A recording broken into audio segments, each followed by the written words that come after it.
Let me tell a குட்டி story அப்படின்னு ஸ்லோவாக வீடியோக்குள்ளே இறங்கிடலாமா? இது குட்டீஸ்க்கான பெட் டைம் ஸ்டோரிஸ் தான். என் பசங்களுக்கு நான் எப்படி பெட் டைம் ஸ்டோரிஸ் சொல்லுவேனோ அதே மாதிரி தான் சொல்ல போகிறேன். பிடிச்சிருந்தா பசங்களுக்கு காமிங்க.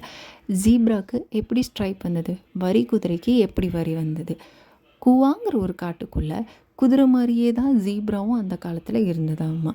அது கூட இருக்கிற மற்ற அனிமல்ஸு விலங்குகளான யானை, சிங்கம், புலி, குரங்கு இது எல்லாமே ஒரு கிணத்துல போய் தான் தண்ணி எப்பயுமே குடிக்குமா. அந்த தண்ணி ரொம்ப எம்மியாக இருக்கும், ரொம்ப டேஸ்டியாக இருக்கும். அது வெளியில் மற்ற ஏதாவது வேட்டையெல்லாம் ஆடிட்டு இங்கே தான் தண்ணி குடிக்குமா. அப்படி குடிச்சிட்டே இருக்கும் போது ஒரு ராட்சச குரங்கு அங்கே திடீர்னு சத்தம் போட்டு வந்தது. ஓ அப்படின்னு. அப்போது அதை பார்த்த மற்ற அனிமல்ஸும் ரொம்பவே பயந்தது.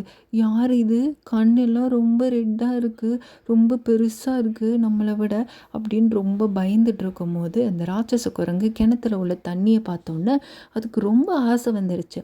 அப்போ அதுவும் அந்த தண்ணி எடுத்து குடிக்க ஆரம்பிச்சிருச்சு. வாவ், இது ரொம்ப எம்மியாக இருக்கே இந்த தண்ணி மற்ற வாட்டரோட அப்படின்னு அது என்ன பண்ணிடுச்சு, இனிமே இந்த கிணறு எனக்கு தான் சொந்தம் அப்படின்னு சொல்லி ஒரு கல்லில் அதோட பேரை எழுதி அதில் பக்கத்துலேயே அது உட்காந்துருச்சாமா. இப்போ மற்ற அனிமல்ஸ் எல்லாமே மற்ற விலங்குகள்லாம் ரொம்ப பயப்பட ஆரம்பிச்சிருச்சு. இனிமேல் நம்ம எங்கே போய் தண்ணி குடிப்போம் அப்படின்னு சொல்லிட்டு மற்ற இடத்துல போய் தண்ணி குடித்து அங்கெல்லாம் தண்ணியே இல்லாமல் ரொம்ப கம்மியானோடனே திருப்பி அந்த கிணத்துக்கிட்டேயே அது தண்ணி குடிக்க வந்தது. இதை பார்த்த அந்த ராட்சச குரங்குக்கு ரொம்ப கோபம் வந்துருச்சு. அதனால் எல்லா அனிமல்ஸையும் பிடிச்சி கிணத்துக்குள்ளே தள்ளி விட்டுருச்சு.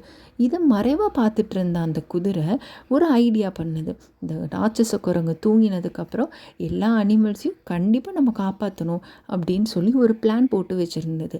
என்ன பிளான்னா, தன்னோட உடம்பை சுற்றி அது ஒரு ரோப்பை இந்த மாதிரி கட்டிட்டு ஒவ்வொரு அனிமல்ஸையாக கிணத்துலேருந்து வெளியில் எடுத்துகிட்டே இருந்ததாம்மா. ஒவ்வொரு அனிமல்ஸாக எடுத்து எடுத்து வெளியில் தப்பிக்க விட்டுருச்சு. அது ஹெல்ப்பும் பண்ணிடுச்சு. கடைசியாக ஒரு அனிமலை ஹெல்ப் பண்ணி எடுக்கும் போது ராட்சச குரங்கு முழிச்சிருச்சு. என்னது, ஒரு அனிமல் கூட கிணத்துக்குள்ளே இல்லையா அப்படின்னு கோவப்பட்டு அந்த ஜீப்ராவை கட்டியிருந்த கயிறு மேலே தீ வச்சு விட்டுருச்சு, ஃபயர் பண்ணிடுச்சு. ஸோ ஃபயர் பண்ணோன்னே அதோட உடம்பு மேலே ஃபுல்லாக இந்த மாதிரி வரி வரியாக வந்துருச்சு. ஹார்ஸ் ரொம்பவே பயந்துருச்சு. அச்சச்சோ, நம்ம மேலே ஃபுல்லாக இந்த மாதிரி வரி வரியாக வந்துருச்சுன்னு.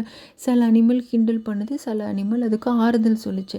இங்கே பாரு, ஒன்றால் தானே நாங்கள் எல்லோரும் இன்றைக்கி சேஃப் ஆனோம். ஸோ இது ஒரு வீரத்தழும்பாக நீ வச்சுக்கோ, ஸோ ஒரு வின்னிங் மூமெண்ட்டாக நீ எடுத்துக்கோ. நாளடைவில் ஜீப்ராவோட குட்டிங்களும் அதே மாதிரி அதோட உடம்புல இந்த மாதிரி ஸ்ட்ரைப்ஸோடைய வந்துதான். இப்படி ஸ்ட்ரைப்ஸ் இருக்கிறதுனால ஜீப்ராவை கொசுவோ ஈயோ எதுவுமே அது மேலே உட்காரதான். ஏன்னா அந்த பிளாக் கலரில் இருக்குல்ல, அதை பார்த்து அந்த இன்செக்ட்ஸ் எல்லாம் ரொம்ப பயந்துருமா, இது மேலே என்னமோ இருக்குது அப்படின்னு சொல்லிட்டு ஜீப்ரா மேலே உட்காந்து அது கடிக்கவே கடிக்காதாம்மா. ரொம்ப நல்லா இருக்குல்ல. இதே மாதிரி வேறு ஒரு பெட் டைம் ஸ்டோரியில் நாளைக்கு பார்க்கலாம். பை பை, சீக்கிரம் தூங்குங்க பட்டூஸ்.